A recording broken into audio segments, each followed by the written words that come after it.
अस्सलाम वालेकुम, welcome back to our channel. आज हम बात करने वाले ड्रामा से जो दीवार के एपिसोड 68 के बारे में। इस एपिसोड में कहानी एक और इम्पॉर्टेंट मोड़ पर पहुंचती है। घर के रिश्तों में जो दूरियां पहले से मौजूद हैं वो और ज़्यादा गहरी होती नजर आती हैं। किरदारों के फैसलों का असर अब सिर्फ एक शख्स तक नहीं रहता बल्कि पूरे घर के माहौल पर इसका असर पड़ता है।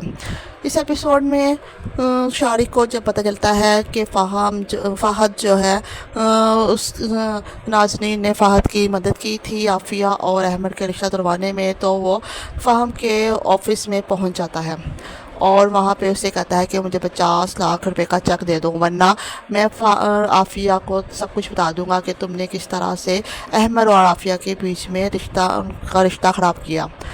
और वो उसको 50 लाख रुपए का चेक दे देता है।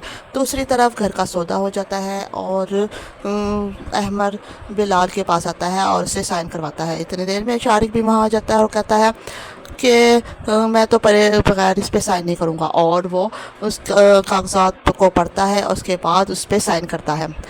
तो उस तरफ अहमद कॉफ़ी शॉप में कॉफ़ी पीने के लिए जाता है और वहाँ पर वो देखता है कि आफ़िया और फ़हम भी वहाँ पर कॉफ़ी पीने के लिए आते हैं। उसको देख के बहुत दुख होता है और वो अपने बारे में सोचता है कि आफ़िया कभी मेरे साथ जाया करती थी। बिलाल बहुत खुश होता है कि उसको उसके घर के पैसे मिल जाते हैं और शारिक भी बहुत खुश होता है कि उसके पास पैसे आ गए हैं और वो अपने सास के घर जाता है और वहाँ पे खूब ऐश करता है, दावत खाता है।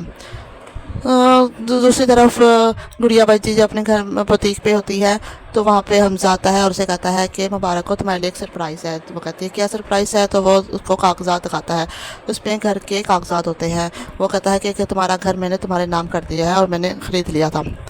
तो इस तरफ आफ़िया का जो फादर है वो उससे धोखे से खुलानामे पर साइन करवा लेते हैं और अहमद को भेज देते हैं। तो अहमद को ये देख के बहुत दुख होता है कि आफ़िया ने कैसे खुलानामे पे साइन कर दिया और मुझे भेज दिए। तो हमज़ा कहता है कि ये ज़रूर उसके बाप की कारस्तानी है, उसने उसके बहकावे में आकर इस पर साइन किए हैं।